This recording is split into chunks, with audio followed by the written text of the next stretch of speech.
Good morning everyone.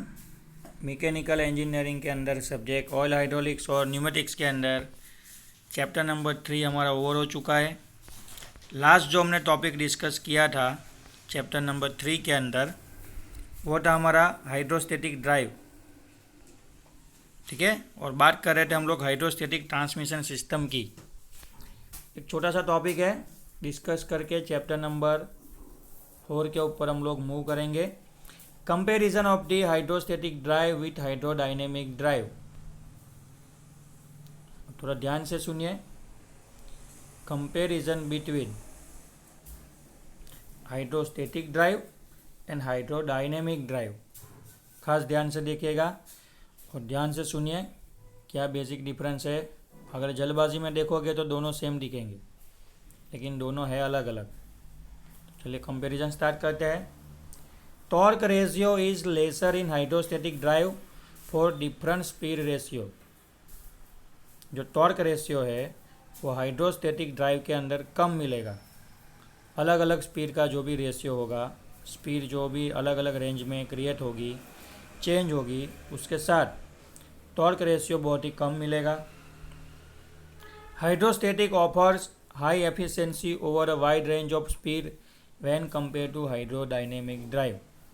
Hydrodynamic drive की comparison में wide range of speed के साथ हाइड्रोस्टेटिक ट्रांसमिशन सिस्टम जो है या फिर हाइड्रोस्टेटिक ड्राइव जो है वो हाई एफिशिएंसी प्रोवाइड करेगा, मतलब एफिशिएंसी उसकी अच्छी होगी। Vehicle with hydrostatic drive has no tendency to creep unlike hydrodynamic drive during the idling. जब आइडियल कंडीशन होता है, सिस्टम नॉर्मल स्टेशनरी कंडीशन में होती है और अगर ड्राइव हमारा वर्क कर रहा है तो हाइड्रोस्टेटिक ड्राइव में क्रिप वाली जो कंडीशन है वो क्रिएट नहीं होगी। Dynamic braking of the vehicle is an inherent feature of hydrostatic drive. Dynamic braking मतलब जब सिस्टम चल रहा होगा और आपको क्या करना है, सडनली उसको ब्रेक लगाना है, तो वो थोड़ा इनहेरिएंट है हाइड्रोस्टेटिक ड्राइव के अंदर। This feature helps to eliminate the conventional shoe और disc type brake. Braking system है वो बहुत ही ईजी तरीके से हो जाता है, जिससे कन्वेंशनल जो प्रोसेस थी, कन्वेंशनल जो मेथड थी ब्रेकिंग के लिए, जैसे बैंड यूज़ करना, ब्लॉक शू यूज़ करना, ठीक है, शूज़ यूज़ करना, डिस्क टाइप जो ब्रेक आते हैं, वो सारी चीज़ें एलिमिनेट हो जाएगी। क्रिप is caused to drag torque movement of the vehicle during the idling। जब हम लोग ड्रैगिंग होता है, जैसे आप लोग टर्न लगाते हैं तो उस टाइम पे क्रिप वाला कंडीशन क्रिएट होता है, तो ये थोड़ा आइडियलिंग कंडीशन के टाइम पे क्रिएट हो जाता है due to the drag torque. जो ड्रैगिंग होता है व्हीकल का, उसकी वजह से ये थोड़ा प्रॉब्लम क्रिएट हो जाता है। बाकी कंपैरिजन आप देखोगे हाइड्रोस्टेटिक ड्राइव का तो हाइड्रोडायनेमिक ड्राइव से बहुत ही बेटर है। तो ये हो गया हमारा चैप्टर नंबर 3 यहाँ पे ओवर। आगे बढ़ेंगे हम लोग chapter number 4, hydraulic valve and accessories. मतलब जो भी हाइड्रोलिक सिस्टम होगा, फ्लूइड पावर सिस्टम होगा, उसके अंदर कौन से वाल्व यूज़ होते हैं और कौन सी एसेसरीज यूज़ होती है, वो हम चैप्टर नंबर 4 के अंदर डिस्कस करेंगे। पॉइंट दिए गए हैं कंट्रोल वाल्व। कंट्रोल वाल्व बहुत अलग अलग तरीके के होते हैं। डायरेक्शन कंट्रोल होते हैं, प्रेशर कंट्रोल होते हैं, फ्लो को कंट्रोल करने वाले वाल्व होते हैं। फिर आएंगे एक्यूमुलेटर्स, रिजर्वियर्स एंड जो होस पाइप्स होते हैं सप्लाई के लिए, वो लास्ट में होगा हीट एक्सचेंजर। तो काफ़ी कुछ नई चीज़ें चैप्टर नंबर 4 के अंदर हम लोग सीखेंगे। चलिए स्टार्ट कर देते हैं चैप्टर नंबर 4। पहला जो कंपोनेंट हम डिस्कस करने वाले हैं चैप्टर नंबर 4 के अंदर वो है हमारा कंट्रोल वाल्व। अब देखिए वाल्व क्या होता है, तो सिंपल आपके घर पे जो नल होता है उसको आप वाल्व बोल सकते हैं। जैसे आप नल घुमाएंगे तो ऑन होगा तो फ्लूइड जो पानी है वो बाहर आएगा। आप थोड़ा खोलोगे तो थोड़ा पानी आएगा, ज़्यादा खोलोगे तो ज़्यादा आएगा, बंद कर दोगे तो नहीं आएगा। बिल्कुल उसी तरह कंट्रोल वाल्व काम करेंगे हाइड्रोलिक सिस्टम के अंदर। In hydraulic system, the hydraulic energy available from a pump is converted into motion and force by means of an actuator. Hydraulic system में क्या होता है, जो भी हाइड्रोलिक फ्लूइड होता है उसके अंदर जो एनर्जी डेवलप होता है वो पंप की मदद से कन्वर्ट होता है मोशन के अंदर, और वही मोशन हाइड्रोलिक फ्लूइड के थ्रू, प्रेशराइज हाइड्रोलिक फ्लूइड के थ्रू एक्टिवेटर जो लास्ट में कंपोनेंट होता है वहाँ पे डिलीवर होता है और वहाँ पे फिर वो यूजफुल वर्क में कन्वर्ट होता है. The control of this mechanical output motion and force is one of the most important function.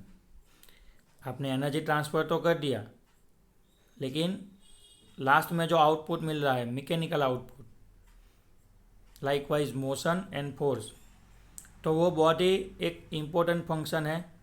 इसको कंट्रोल करना एक बॉडी इम्पोर्टेंट फंक्शन है इन hydraulic system. The proper selection of the control selection ensure the desired output and safe function of the system. इसको जो control करने का तरीका है, अगर आपको अच्छे से अच्छा हाइड्रोलिक सिस्टम, यानी आपका हाइड्रोलिक सिस्टम अगर अच्छे से वर्क करे, आप उसका सेफ फंक्शन चाहते हैं, भाई मेरा हाइड्रोलिक सिस्टम सेफली काम करे, उसका कंट्रोल थोड़ा इजी हो, सिंपल हो और एक्यूरेट हो, तो उसके लिए आपको एक प्रॉपर कंट्रोल सिस्टम या फिर एक प्रॉपर कंट्रोल मेथड सिलेक्ट करना होगा. In order to control the hydraulic output different types of control valve are required. पूरे सिस्टम को कंट्रोल करने के लिए अच्छे तरीके से आपको कंट्रोल सिस्टम के अंदर जो कंट्रोल वाल्व्स होते हैं उसकी ज़रूरत पड़ेगी. It is important to know various type of control valve and their function. इसीलिए जो अलग अलग तरीके के कंट्रोल वाल्व है और उसका जो फंक्शन है वो जानना बहुत ही इम्पोर्टेंट है. एज ए इंजीनियर आपको पता होना चाहिए कौन से तरीके के वाल्व होते हैं, किस तरीके से उसका कंस्ट्रक्शन होता है, क्या उसका फीचर्स है, किस तरीके से वो फंक्शन प्रोवाइड करेगा. This not only help to design a proper hydraulic system but also help to discover the innovative ways to improve the existing system.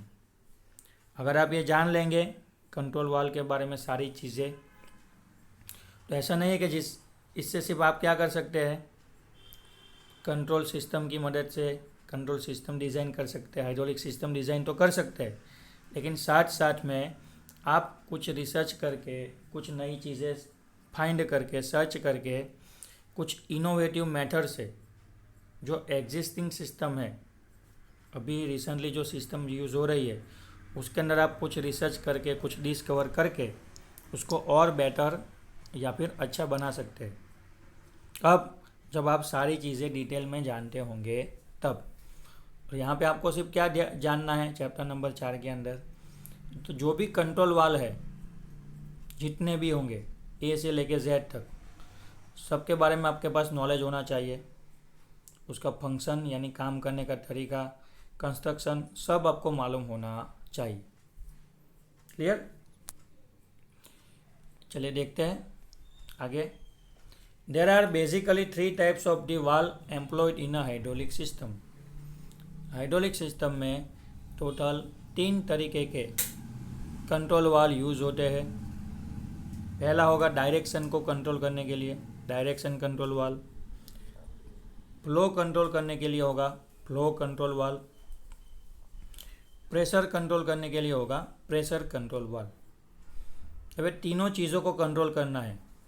Hydraulic fluid जो यूज़ करने वाले हैं उसका डायरेक्शन कंट्रोल करना है, उसका जो फ्लो है वो मेंटेन यानी कंट्रोल करना है, उसके अंदर जो प्रेशर डेवलप हो रहा है तो उसको भी कंट्रोल करना है. तो ये 3 वाल्व यूज़ होते हैं पूरे हाइड्रोलिक सिस्टम को कंट्रोल करने के लिए. दिस कंट्रोल वाल्व कंटेन, क्या होता है देखिए वाल्व के अंदर, this control valve contain port that are external opening for the fluid to enter and leave. ये कंट्रोल वाल्व में कुछ नहीं होता है, 2 पोर्ट होते हैं. एक पोर्ट के थ्रू फ्लूइड एंटर होता है, दूसरे पोर्ट के थ्रू फ्लूइड एक्सटर्नल पोर्ट के थ्रू बाहर निकलता है. The number of port is usually identified by the term way. For example, a valve with a 4 port is named as a 4-way valve. अभी ये जो पॉट है, inlet pot और exist pot, उसको हम लोग आइडेंटिफाई करेंगे कौन से वर्ड से? वे। कौन से वर्ड से उसको आइडेंटिफाई करेंगे? वे, WAY। जैसे कि मैं आपको ऐसा बोलूँ एग्जाम्पल कि भाई 4 पॉट वाल्व, ऐसा वाल्व जिसके अंदर कितने पॉट होंगे? 4 पॉट होंगे। तो अभी हम लोग उसको टेक्निकल तरीके से क्या बोलेंगे? 4 वे वाल्व।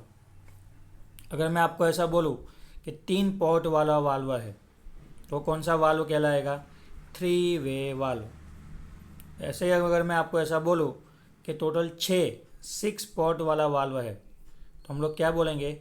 6 वे वाल्व। क्लियर? तो ये हो गया उसका टेक्निकल आइडेंटिफिकेशन, किस तरीके से हम लोग बात करेंगे अगर फ्यूचर में। The fluid flow rate is responsible for the speed of the activator. आपका जो एंड इफेक्टर है, लास्ट में जो मोशन को आउटपुट में कन्वर्ट करने वाला एक्टिवेटर है, उसका जो भी स्पीड होगा, काम करने का जो भी स्पीड होगा, वो आप जो भी फ्लूइड फ्लो करवा रहे हैं हाइड्रोलिक सिस्टम के अंदर, तो उसके रेट के ऊपर डिपेंडेंट होगा। मतलब fluid flow rate is responsible for the speed of the activator. आपने जो भी हाइड्रोलिक फ्लूइड लिया है उसका जो फ्लो रेट है वो कंप्लीटली रिस्पॉन्सिबल होगा for the speed of the activator. यानी आपका जो भी आउटपुट मोशन है उसके लिए वो रिस्पॉन्सिबल होगा। जितना फ्लो रेट कंट्रोल करोगे उतना आउटपुट इजीली कंट्रोल हो जाएगा।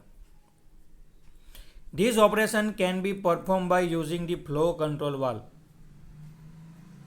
देखिए, अगर आपको फ्लो मेंटेन करना है, हाइड्रोलिक फ्लूइड का जो भी फ्लो है उसको कंट्रोल करना है, तो हम कौन सा वाल्व यूज़ करेंगे? तो अभी ऊपर हमने देख लिया कि फ्लो को कंट्रोल करने के लिए फ्लो कंट्रोल वाल्व यूज़ करेंगे। क्लियर? बिल्कुल उसी तरह अगर प्रेशर सिस्टम के अंदर इंक्रीज हो रहा है या फिर डिक्रीज हो रहा है और आप चाहते हैं कि मुझे हाइड्रोलिक फ्लूइड का जो प्रेशर है वो कंट्रोल करना है, हमने जो रेंज डिसाइड की है उस रेंज के अंदर उसका प्रेशर मेंटेन करना है। क्लियर? तो उसके लिए हम लोग कौन से वाल्व यूज़ करेंगे? तो हाइड्रोलिक फ्लूइड का जो भी प्रेशर होगा उसको मेंटेन, कंट्रोल, रेगुलेट करने के लिए हम लोग प्रेशर कंट्रोल वाल्व यूज़ करेंगे। बिल्कुल उसी तरह अगर आप चाहते हैं कि मुझे फ्लूइड को सिस्टम के अंदर फ्रॉम रिजर्वियर, यानी जहाँ पे हमने कलेक्ट किया है वहाँ से सिस्टम के अंदर फ्लो करवाना है, तो हम लोग डायरेक्शन कंट्रोल वाल्व यूज़ करेंगे। डायरेक्शन कंट्रोल वाल्व में क्या होता है? तो कि भाई फॉरवर्ड डायरेक्शन होता है, रिवर्स डायरेक्शन होता है। तो उस तरीके से फ्लूइड फ्लो का जो भी डायरेक्शन है स्पेसिफिकली उसको कंट्रोल करने के लिए या फिर डायरेक्शन चेंज करने के लिए हम लोग कौन से वाल्व यूज़ करेंगे? तो हम लोग डायरेक्शन कंट्रोल वाल्व यूज़ करेंगे। क्लियर है? तो ये हो गया हमारा फ्लूइड पावर सिस्टम के अंदर, या फिर बोल सकते हैं कि हाइड्रोलिक सिस्टम के अंदर यूज़ होने वाले अलग अलग तरीके के वाल्व, जिसके अंदर हमने देख लिया direction control valve, flow control valve and pressure control valve. अब मैं आपको एक सिस्टम समझाता हूँ कि आप मैन्युअली कुछ वर्क कर रहे हैं, है ना। मैन्युअली वर्क में क्या है कि भाई ऐसा एक बड़ा सा ऑब्जेक्ट है और आप क्या कर रहे हैं, यहाँ पे खड़े हैं, आप इसको धक्का लगा रहे हैं। अब जब आप इसके ऊपर धक्का लगाएंगे तो आप क्या कर रहे हैं? ऑब्जेक्ट के ऊपर फोर्स लगा रहे हैं। तो आप जितना फोर्स लगाएंगे ना उसके प्रोपोर्शनली ही ये ऑब्जेक्ट क्या करेगा? उस डायरेक्शन में मूव करेगा। तो ऐसा कह सकते हैं कि ऑब्जेक्ट जो भी मूव करेगा, ऑब्जेक्ट के ऊपर जो भी वर्क डन होगा वो टोटली आपके जो फोर्स अप्लाई किया है उसके प्रोपोर्शनली है। तो बिल्कुल उसी तरह हाइड्रोलिक सिस्टम के अंदर अगर आपका जो लास्ट में जो कंपोनेंट है जो हाइड्रोलिक एनर्जी को आउटपुट में या फिर किसी मैकेनिकल मोशन या फोर्स के अंदर ट्रांसफ़र करके दे रहा है, कन्वर्ट करके दे रहा है, तो वो जो कन्वर्ट हो रहा है प्रोसेस, क्लियर, वो टोटली डिपेंडेंट होगा हाइड्रोलिक फ्लूइड का जो भी प्रेशर है उसके ऊपर डिपेंडेंट होगा। उसका जो फ्लो रेट है उसके ऊपर डिपेंडेंट होगा, और किस डायरेक्शन के थ्रू वो एक्चुएटर के अंदर एंटर हो रहा है तो उसके ऊपर डिपेंडेंट होगा। मतलब अभी आप ये समझ लीजिए कि जो भी आउटपुट मिलेगा ना वो टोटली डिपेंडेंट है हाइड्रोलिक फ्लूइड, यानी जो भी हाइड्रोलिक फ्लूइड है सिस्टम में फ्लो हो रहा है, सर्कुलेट हो रहा है, उसके प्रेशर, उसके फ्लो और किस डायरेक्शन के थ्रू वो फ्लो हो रहा है, ये तीन चीज़ों के ऊपर पूरा जो हमारा आउटपुट का जो कन्वर्जेशन है, ठीक है, वो डिपेंडेंट होगा। तो आपको सिर्फ तीन चीज़ों को कंट्रोल करना है तो पूरा हाइड्रोलिक सिस्टम क्या हो जाएगा, कंट्रोल हो जाएगा। क्लियर? तो देखिए थोड़ा, वैसे तो आप मानोगे तो हमारा हाइड्रोलिक सिस्टम है ना बहुत ही कॉम्प्लिकेटेड है, उसका डिज़ाइन, कंस्ट्रक्शन, एलिमेंट, कंपोनेंट, बहुत सारी चीज़ें कॉम्प्लिकेटेड है। लेकिन अगर आप कंट्रोल लिखोगे तो आपको सिर्फ तीन ही चीज़ों को कंट्रोल करना है, प्रेशर, फ्लो और डायरेक्शन। पूरा सिस्टम आपके हाथ में आ जाएगा। आप चाहो वैसे उसको क्या कर सकते हैं, वर्क प्रोवाइड कर सकते हैं, कंट्रोल कर सकते हैं। तो यहाँ तक रखते हैं आज के लेक्चर में। 1 बाय 1 सारे कंपोनेंट को हम लोग इसी चैप्टर के अंदर डिस्कस करेंगे। मिलते हैं नेक्स्ट लेक्चर में। Thank you.